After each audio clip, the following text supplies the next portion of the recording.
between Kara and I'm not sure if folks have either of us pinned, but certainly as we're speaking, I think you see our visual. We are excited to be back here and offering you all some information. I am under the belief, someone can correct us in the chat if I'm wrong, that Carrie did send out to you the audit tool that is part of what we'll be discussing today.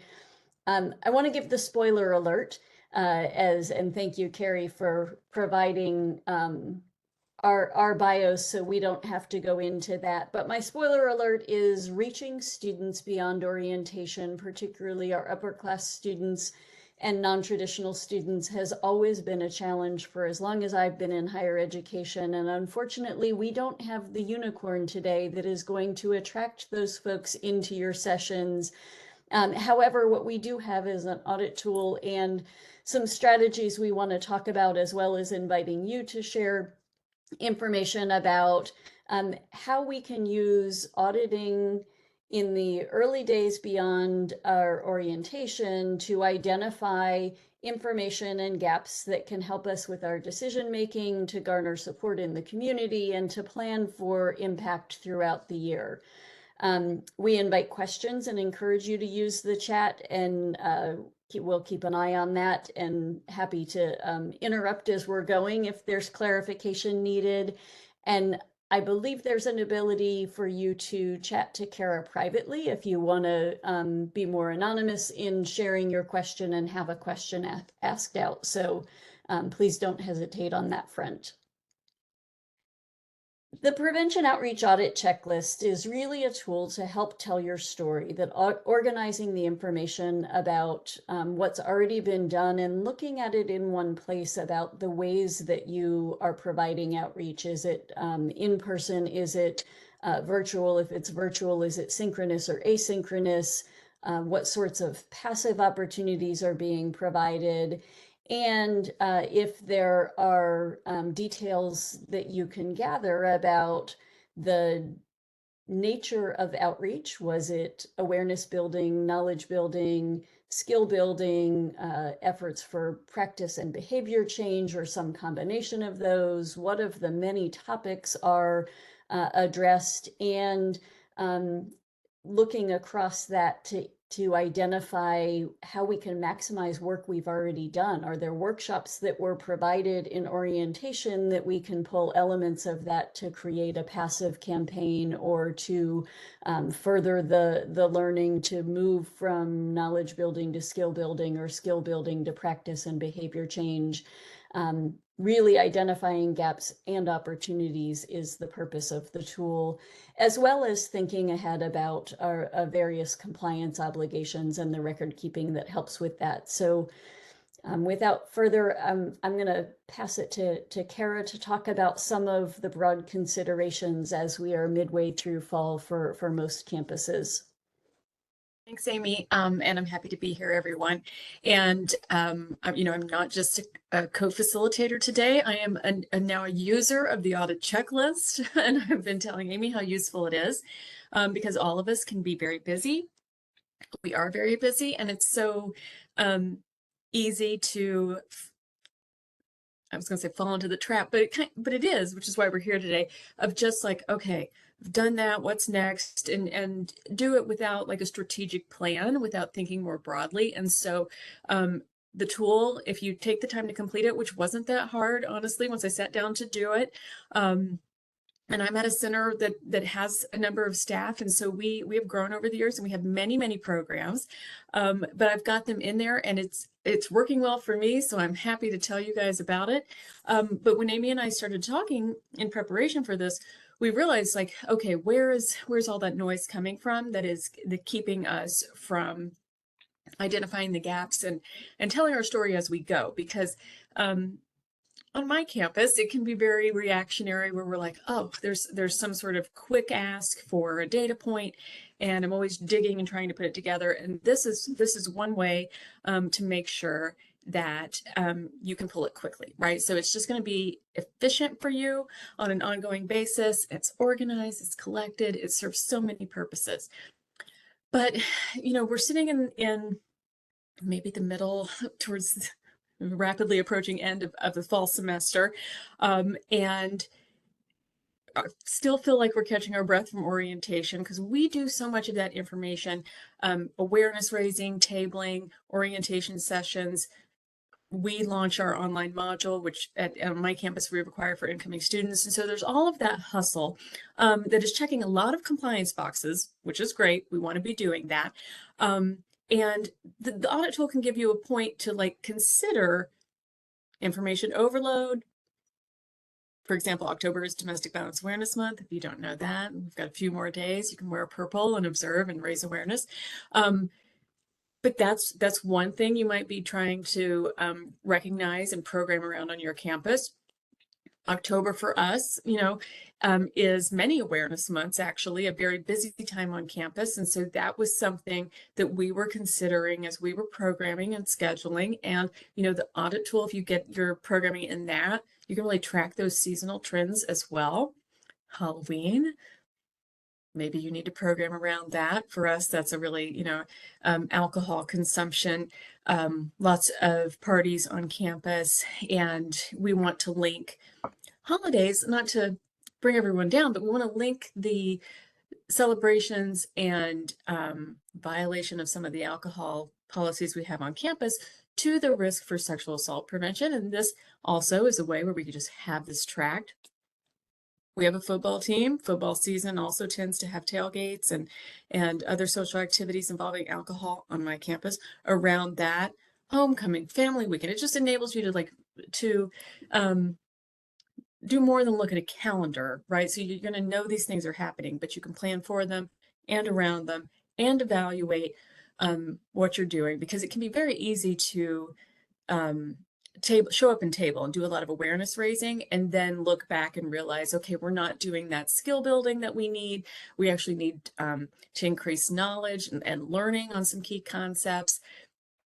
These are considerations that we hope, like, since you're doing this now, it gives you a moment of pause to reflect on the fall, what's needed for the remainder of your semester or your quarters, and then plan for spring to hopefully fill any of those gaps or do more outreach as can be identified as you work through the audit tool. Thank you, Kara. I will also add, and maybe you can extend this from your work on it. I think the tool also provides a really important opportunity to reflect with your team, whether in your office or with your campus partners, and really acknowledge the good work that's already being done and encourage people to brainstorm together of, hey, this worked really well. Could we adapt it for the upcoming, Greek letter organization event? Or why don't we turn that point into a passive campaign to push out around fall break? It gives an opportunity to acknowledge the good work that's being done and help to amplify and extend those things that are working well, and really can be a morale boost, as well as thinking about the data that you gather in identifying the gaps that can actually be really helpful when you haven't quite closed the commitment to a presentation date with the athletics department. If you can share some of the gaps of, we recognize we've reached all these other communities and we don't want your team to be left out. Messaging like that can really be powerful to either get us in the door or expand our reach to communities by using the information that is available to us in a more central way. And so I do look forward to walking us through the tool, and I would welcome, if there's not already some chatter in the chat, let us know if you were able to start working on mapping in the tool, or if it would be helpful for us to maybe move a little bit more slowly so that you can do some initial navigation and entry into the tool as we go forward.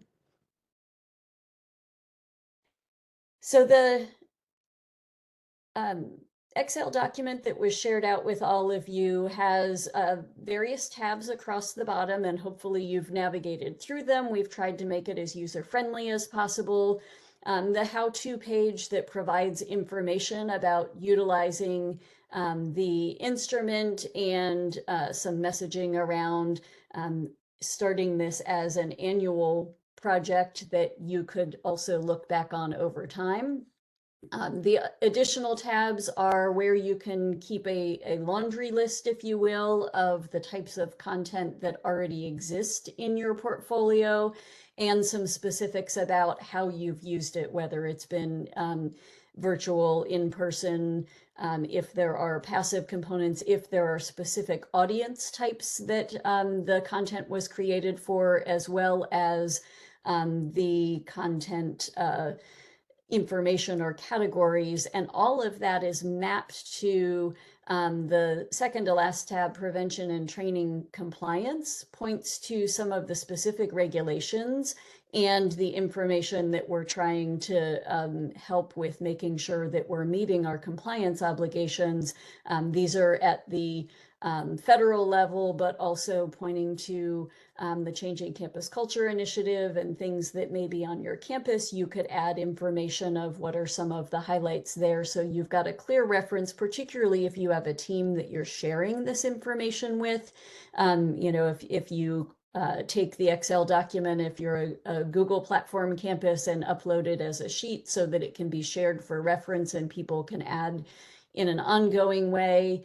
And then we did create the pick lists as kind of generally speaking to things that we need, but also want to walk through briefly, and I'll let Kara pick up what she may have learned in her own mapping of how you can tailor those pick lists if you're not already familiar with that, to add or reorder based on what's most relevant to your campus. Yes, so I've spent some time in the document. Now, admittedly, I've been able to spend a little bit more time than you have probably, but not that much. And what I really, I mean, Amy and I do work together, and I like Amy as a human, but what I love about this document, which is real, which I've been telling other people, is that it is customizable for your campus, and it's actually much easier to customize than many Excel tools that I've used. So in the design and the brainstorming, we were trying to think of the usual cast of characters that we might need to have reflected. But on your campus, you might call different offices different things, or have a particular initiative going that you're trying to track. And you can easily, in the pick list, the drop downs that we're showing you, add categories or edit the title of those as you need. This is just going to help you not have to pull from different places. And, we have a case management system, we have a programming spreadsheet, we have these tools that we're already using for organization. But this is the one that's going to help me go to one place to pull data for our annual security report. Every other year we do the Drug-Free Schools and Communities Act, so I submit data on our alcohol and other drug programming. Anytime the university wants to do a news story, because after we have an incident that triggers a security alert on our campus, we usually try to raise awareness and educate the community on the programs that are offered. That's really helping us do that. Sometimes I talk to the Parent and Family Association, especially after those security alerts go out. I get some calls from parents. That's really helping me tell the story, because the parent, for an example, is very alarmed, right? The parents are concerned for their child, and they don't do the work that we do. They don't understand the many, many efforts and concerns and meetings and phone calls that we're having dealing with this. And I've found being able to show them, an approved list of here's what we're doing and why, really has helped those conversations go much more smoothly and win them over by the end of it. So, I just want to go back to the telling your story part, because that was just the greatest benefit of when I started working through the tool. And we tried to keep it small for you. We didn't want to have too many tabs, because then it just, then you just quit using it, right?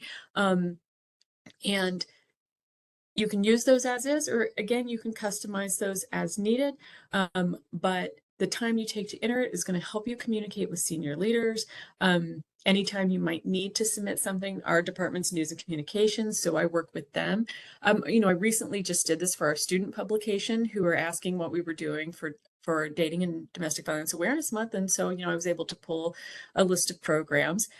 They were not all labeled Domestic Violence Awareness Month, but we do lots of healthy relationship programming, and programs on raising, raising awareness of the red flags, empowerment, self-defense we offer on our campus, which does help people communicate boundaries and exit, hopefully, uncomfortable encounters before needing to engage in physical self-defense. So just by clicking categories there and looking at categories, I was able to pull in programs very quickly that may not be on my purple event calendar for the month, but are directly tied in, to what we're doing and the messaging that they were asking for that I'm happy to tell. Thanks, Kara. The two different ways of capturing information is also by design, and I want to speak to those. The two tabs of available program content and the academic year tab kind of look at the information in two different ways. I think particularly on a campus where we have campus partners and even to some degree student groups who are offering programming, particularly during awareness months, in the prevention and outreach checklist of available content, you could also include there to gather and centralize that might enhance partnerships with various groups who are providing parallel content. It can also, across each of the entries on that particular tab, the additional notes column would be a great place to keep track of what resonated and maybe what didn't land, feedback that came in from the presenters of that particular session or audience from that session. You could potentially add another column if you are a campus that has really solid evaluation programs and wanted to keep track of the outcome surveys from those that or put in hyperlinks to where to find that information. Again, just lots of ways to centralize the information across a variety of categories that helps us maximize our use and really makes it accessible, close to on demand when folks ask a question, whether it's, a parent conversation like Kara described, or, what a big difference it makes when you're trying to get scheduled to reach an audience that hey, we've been to every residence hall except for this one, and maybe your residential staff is questioning, weren't you all just here? And you could look and indicate, we were there in September for all of these other locations, and our records show it was last February, the last time we were in with your community. Having that information at your fingertips certainly makes a lot of difference. And it also, as Kara described, we get so busy with the day-to-day.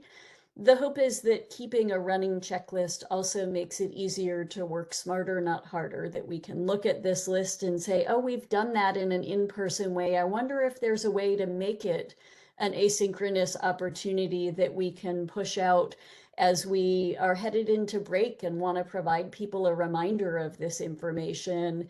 Ways that we can repurpose content that we've already put so much effort into, and ideally, have had the opportunity to review feedback and really maximize those efforts, particularly as we identify gaps or opportunities, how we can make most of the information that's there. And then the academic year content offerings is intended to be able to draw from those programmatic pieces that you've already outlined and look at the information in a different way to map out based on topic or program content. Have we hit all of the key points? And have we done so in a way that reaches all audiences? Are there other ways, again, the virtual or passive opportunities across topics and accounting for audience?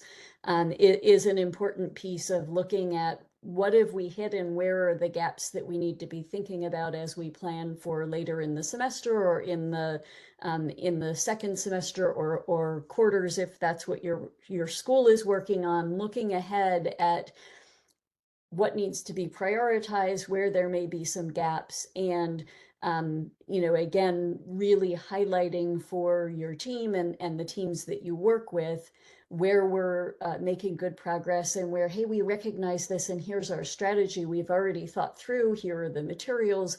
It really helps to get everything lined up with, as we begin saying, this helps you tell your story in a really more thorough and confident way that can be really helpful sometimes when we get that really small window of opportunity to buy in or expand the amount of time that we get in a program or make the case for adding time or programming on different parts of campus.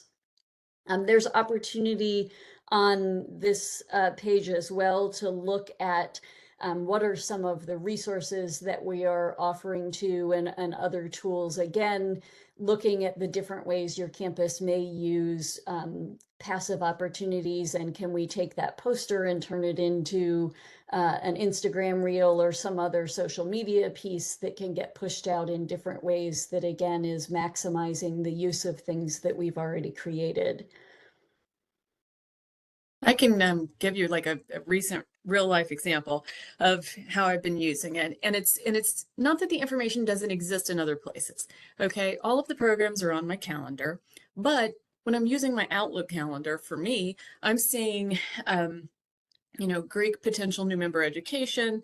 And then I'm not really seeing the rest of it because it's like colon, understanding effective consent. So I know we're busy and I know we're doing a lot of programs, but they're not in a list, and I also get every time we cycle through a new group of student leaders, a flurry of requests for programs, and they know like two things. They know on my campus that we have consent programming and we have bystander intervention. And I mean, those things are crucially important, but also we all get tired of offering the same program all the time when we have this robust list. And what I used to do was send them to the website where I have, a tab that says our programs and they have the title and a description. On my campus, the undergraduate students are not visiting websites. They're not choosing to do that on their own. They're really reluctant. They see too much text, which we've beautifully put together, for some other purpose. And I keep, and really that's for parents, right? So like that list on that website's great for parents, but here I can just like copy the list of available program content and send that out to new student leaders who they're new in their role. They're somewhat aware because they know enough to ask, but they have no idea what you're doing, right? I mean, they're only with us, the undergraduates, for a short time, some of them longer than others, but usually in the leadership cycle, they're not really aware of that. So with the students themselves, like the chapter leaders in this example, I am using the available program content page and the list there. Now with Greek Life, and with my team, we're really using that annual year page and considering, okay, we did everything we were asked to do. We checked, all of those boxes, it showed up for all of those programs, but are we, as we reflect, people share feelings, and the feelings matter. I want to know how people feel about the program, what they heard, anecdotally as we are debriefing. But you can also point and be like, okay, but we did all of that over the year. We did, maybe we did 19 programs on this, which then helps you decide if that's actually aligning with your priorities, but also as a way to tell your campus partner that like, maybe what they're hearing from students is not entirely accurate because we did message on this, but that tells you something, right? It's like, okay, we thought we were covering that. Maybe it's coercion for us. We're actually having more conversations about that on our campus. Maybe we thought we were covering that, but there still seems to be some confusion. You can then reflect, back on that. And so, we're really telling you the many things it can do, but I don't want you to feel overwhelmed because actually it's very easy to use. Back to you, Amy. Sure. And again, the looking at the data in multiple ways helps to tell a variety of stories.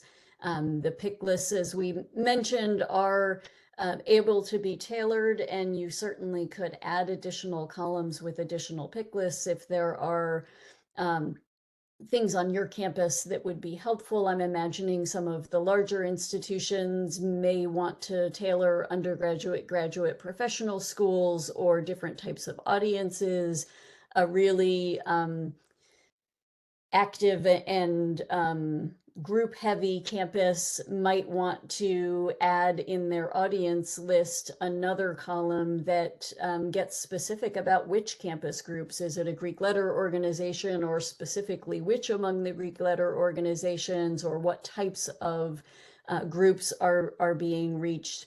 So there's opportunity to take this as a starting point and expand it. And I want to point to Kara's example that is shared here on the screen. Part of the at a glance is looking at, well, we had the modules that get pushed out at the beginning of the semester as asynchronous, but there's only one other opportunity for asynchronous. Is there a demand that could we reach some folks by at a unique time of year, whether it's going into the holiday break or coming back from a break, sending out a brief asynchronous opportunity that often could be working with peer educators on your campus and creating a reel that speaks to whatever content you've noticed you haven't touched on yet. So thinking about using this as a way to look for opportunities for those touch points. I want to see if there's anyone attending the call who has some ideas of maybe how you've repurposed or how you've expanded messaging that went out in orientation. How did we really repeat or extend the message to the broader community at various points during the fall semester? Would love to hear some of the ways that you are extending your programming from the initial push into how do we provide refreshers and reminders for the broader community as we get into the academic year.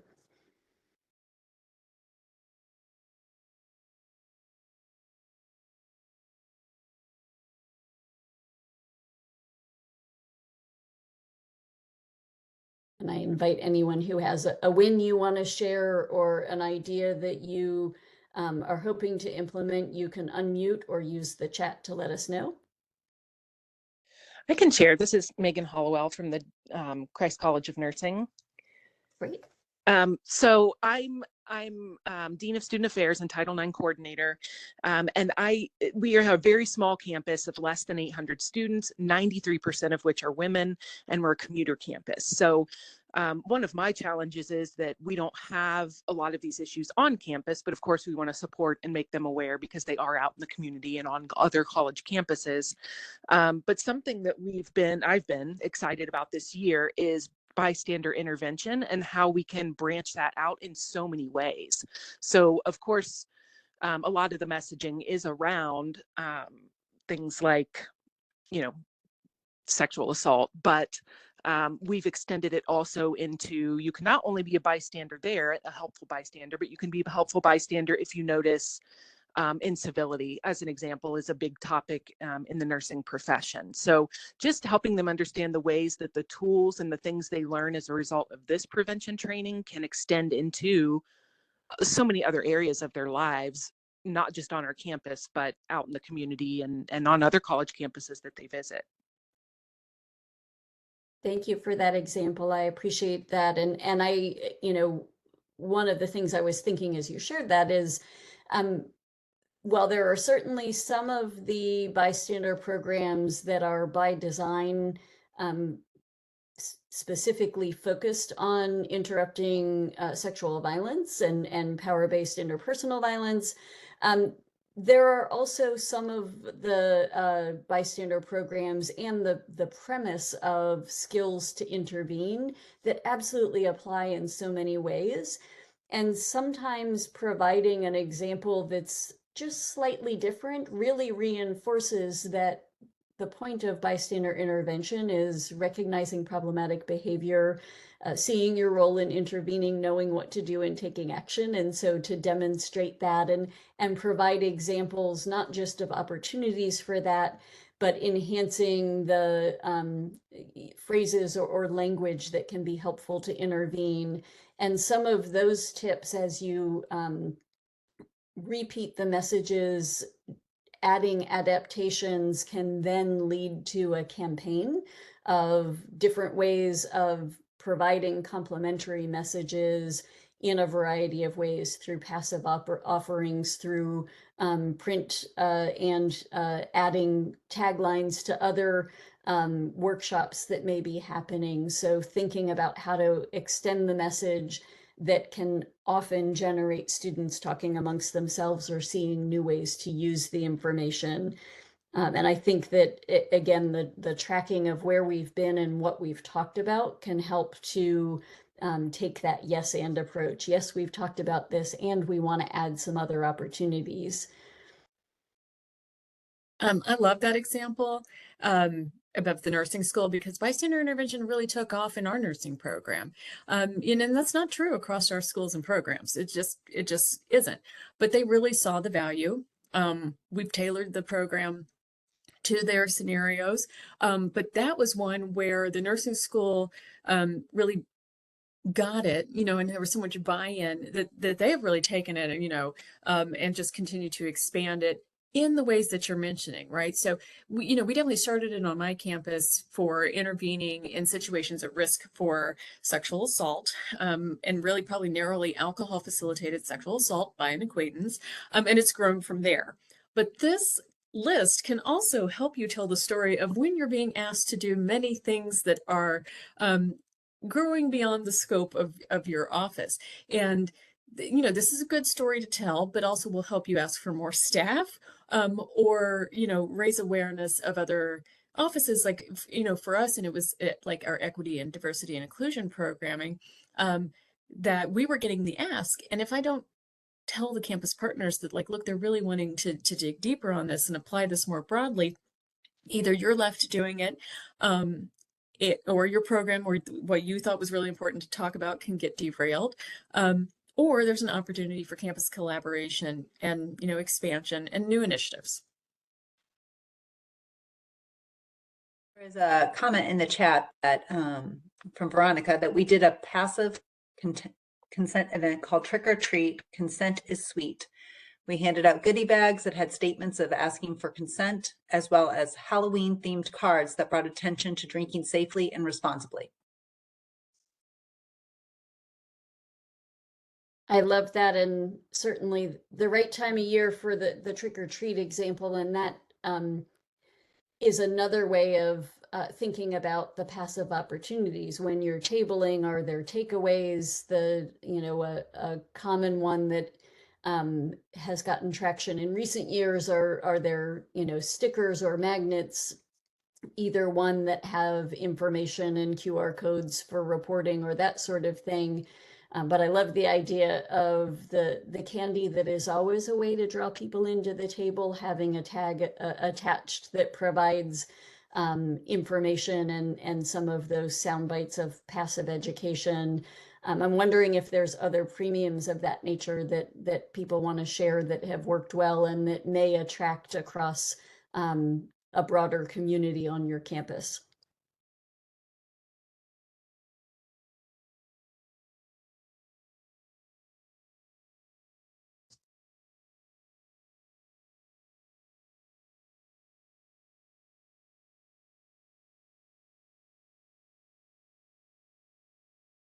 I will share, I was on a campus that had ordered small, like, keychain flashlights for an event and added tags that said shine a light on, and then put in whatever the seasonal or kind of time of year message that they wanted.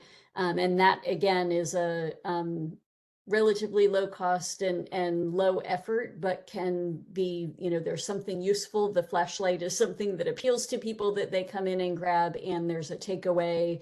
And we've become so technology driven of a QR code or a brief web address that drives people of where to get more information, are, again, additional passive opportunities. another campus that was doing some great work with their peer educators, providing real world reels, and the students would create intervention opportunities and record a brief reel that they posted via Instagram, and kind of became a series that people looked forward to. And they, I haven't heard how it landed in the outcome, but they offered the opportunity for students to record their own real world intervention, and encourage folks to share how did they either help someone or get help from someone that was meaningful. So asking for input on descriptions of how they've put the knowledge to use can be really powerful, both in extending the knowledge in the current community, but really grasping those ideas and capturing those images to be used in future outreach as well. I mean, don't underestimate the limited attention span. People are really struggling to focus, and I think learn through, a 60-minute program. It's just evolved over the course of my career, where I've really noticed in the past 3 years an increased return on investment of something like the flashlight with the tag, or the bag of candy with the tag, right? Because they have to take a moment and have like a tangible experience of opening that and seeing the content, because it's so easy to bypass everything, or to even just scroll past. Now, we love our Instagram account. I love the reels. I love the small bits of information. We broke up our bystander training into smaller pieces and made a really quick, it is one of the, it's the other of the limited asynchronous checkboxes there. This is happening in real time, folks. Like Amy's feedback earlier, I was like, yes, and make your lives easier, right? If there's more content that I can make that's asynchronous and point out. We also saw, I'll probably end up linking the tool here to our attendance, because a few years ago we saw, which is seasonal and the nature of the topic, that not a lot of students were coming to our stalking programs.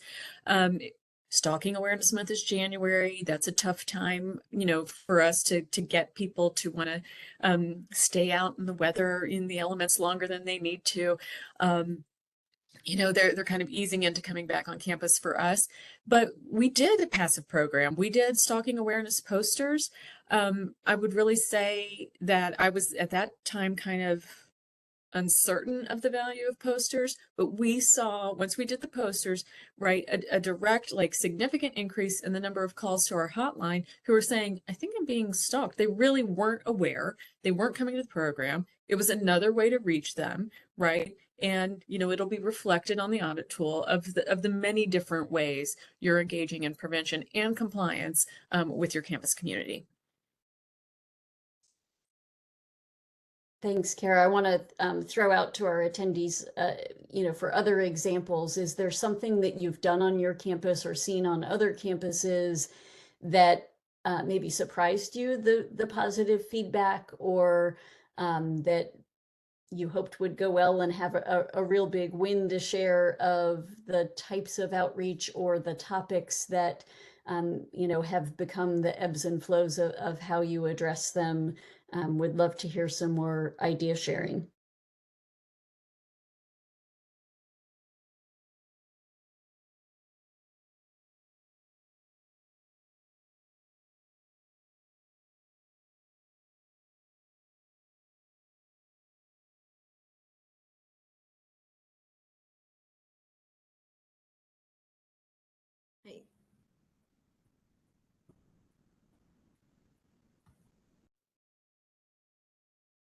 Go ahead, Shannon.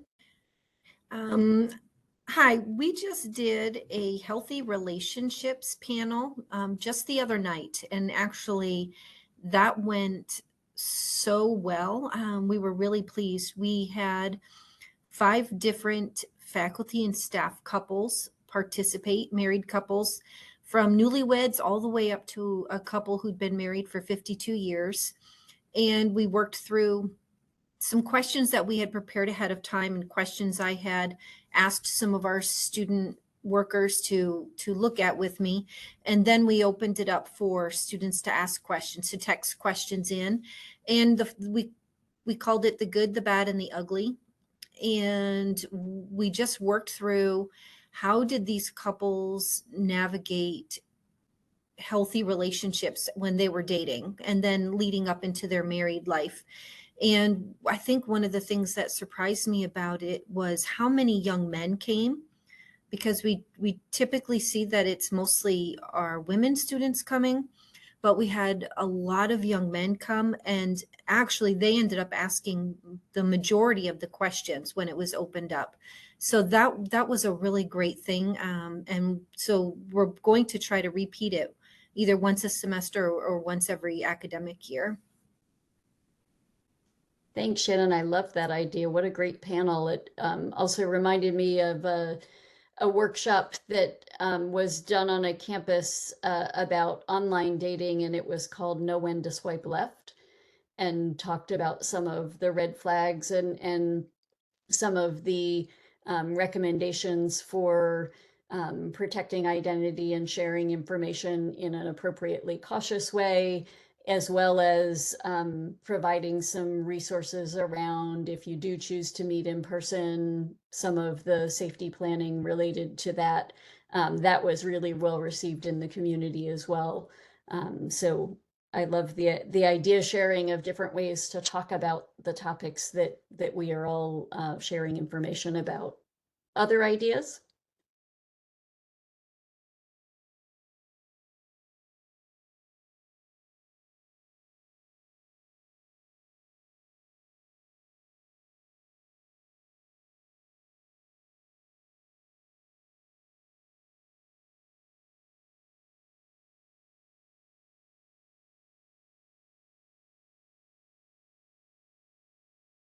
I'll also open, are there questions, comments, clarification on the tool itself, or anyone who wants to share a little bit about how they've started to take a look at mapping their own efforts into this tool?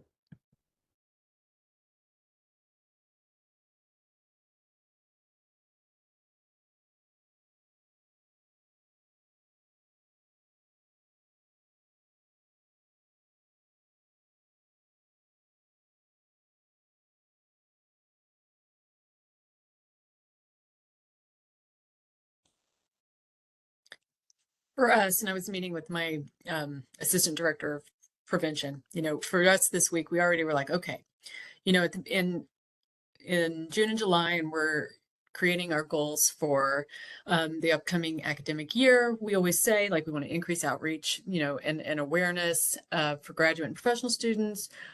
We've seen our connection with our international students decline in recent years, so that's a goal for us.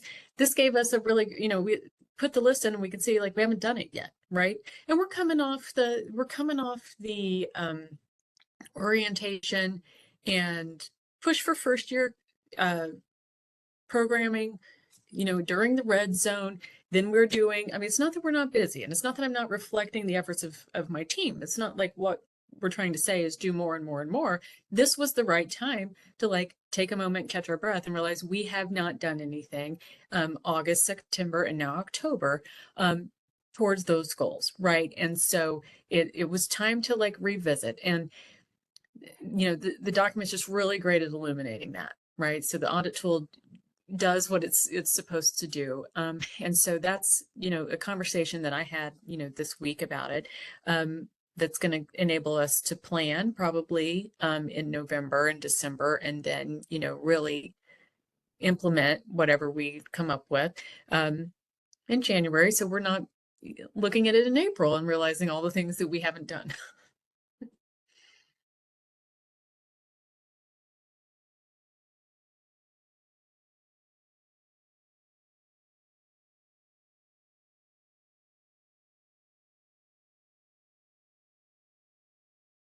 Carrie, I'm going to invite you to let us know, is there something from Changing Campus Culture that is kind of a hot topic for you wanting to make sure that campuses push out, or other ideas that you might want to add?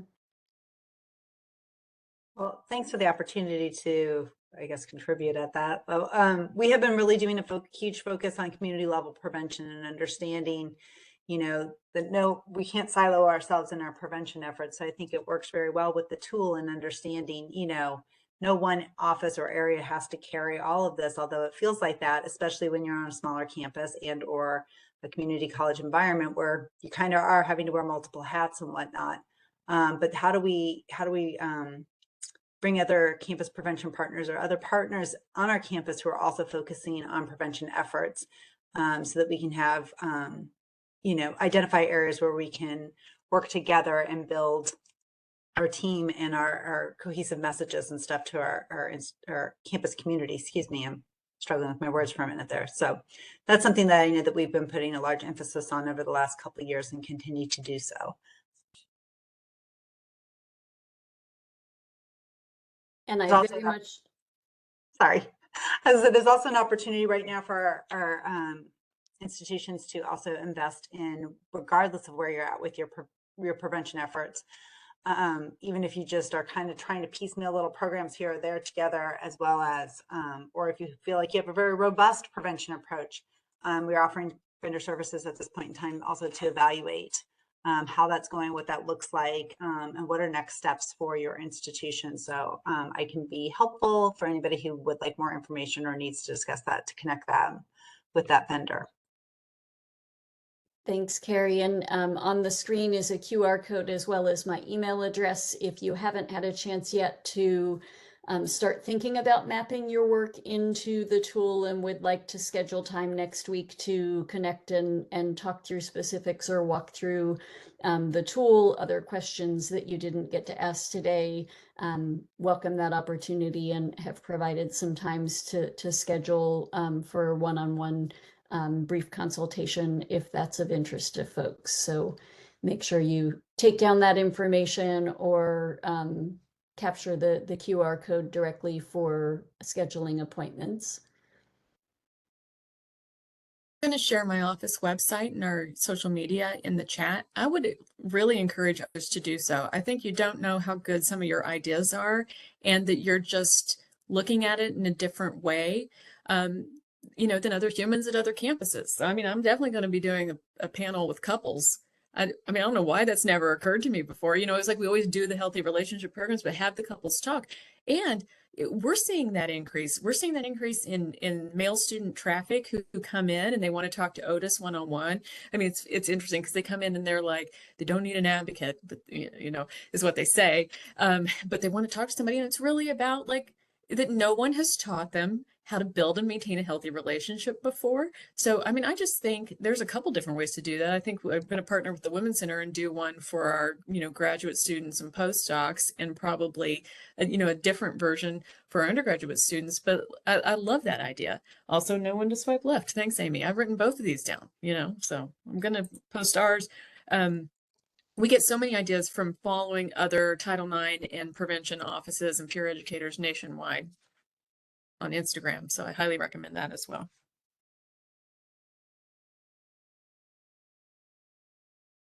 Carrie, is there a state level group or sharing mechanism or sharing things with you if to push back out widely? I recall there were lots of kind of sub networks of the private schools, the schools with athletics, that sort of thing, who tend to connect at these sorts of sessions and stay in communication. But as Kara said, I cannot emphasize more the sharing of ideas and adapting for your campus helps all of us work smarter, and certainly giving credit where credit's due when it is something that hard labor was put into. But most of the prevention educators I know are happy to see the work get a wider reach through sharing and adapting in other places. So looking for ways to share information. Yeah, so there's no current repository. I think, Amy, you tried to help with something similar along those lines several years ago when you were at the University of Dayton, where we were trying to have our campuses share the work that they're doing so that we could create a repository or something similar to that. And it just never really took off. And I think it goes back to a point Kara was just making, which is, like sometimes we don't realize what we're doing is good, or we're just, because we're so in the mode of just doing it, and that when we don't share that, we don't know that we are actually inspiring others in ways that we didn't anticipate. So certainly would welcome an opportunity to, if anybody would like to share anything with me, and if we can get some momentum going, we can look at reopening. The group that Amy was on several years ago simply was looking at our institutions. You all had an opportunity to kind of share some of the work that you were doing, and we just kind of reviewed it with the goal of creating a shared drive, for lack of a better way of putting it, where people could come in and say, hey, I'm looking for a new way maybe to talk about consent. So what are some ideas here? And get some information around that. And it just never took off. But hey, we can always try again. There's no sense in, I'm not one to say we tried that and it didn't work before. But simply, if there's some interest or momentum around that, certainly folks can contact me and we can try and pull a group together again and try and get that off the ground. I will also share a common tension point on campus with passive messaging and postering are, there can be feelings on some campuses, particularly when it is not student-driven content and when it is compliance information of there is, unfortunately, many years on, there are still some who view promoting reporting of incidents or sharing the rights of individuals who are victims as indicating that means we have a problem here. And so I think some of that internal messaging is also important to two things. One, to help normalize it at senior leadership and on your own campus, kind of finding the right avenue for some internal messaging that if we're doing things well, our numbers actually go up before they stabilize and go down, because we've created a big topic right now is psychological safety. That's part of creating a safe community from a psychological safety perspective, is being open to hearing when things aren't going well. The other thing that can sometimes help with some of that kind of fear-based resistance is thinking about softer messaging campaigns of posters that have a QR code or a web address that draw people to where there's more specific details. So it's a simple message and, some kind of hook to, click here to learn more. And then getting further into the details of, we recognize things may happen. And my final thought on that is that there also, and the research supports this, there's a tendency to be attracted to that kind of information when it's about helping someone else, more so when it's our own experience. There's research that supports that our likelihood to intervene is influenced more by wanting to help a friend or knowing someone who's had an adverse experience, more so than having our own adverse experience. And so really capitalizing on, how to help a friend as a way of sharing information. If you know someone who may have experienced these sorts of things, or you have a question about what to do if someone discloses information to you, here's how you get at that. So I think kind of the Venn diagram of our obligations, meeting the fears, meeting the motivation, and kind of looking for that sweet spot in the middle of finding the right balance is an ongoing challenge, but is another way to open the door for folks to give us feedback and to then make individual or small group contact with the areas who are looking for more content. I am mindful of time and know that we are running up against that. I'm scanning quickly in the chat. Are there other questions, or anyone else who wants to share another idea can unmute and drop some knowledge before we wrap up today?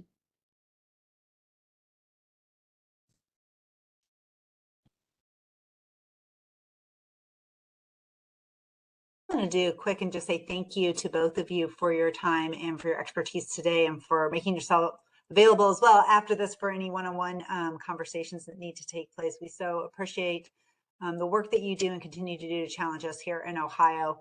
And then I know that there will be another workshop coming this spring. So everyone keep your eyes out for that. But thank you, Amy and Kara.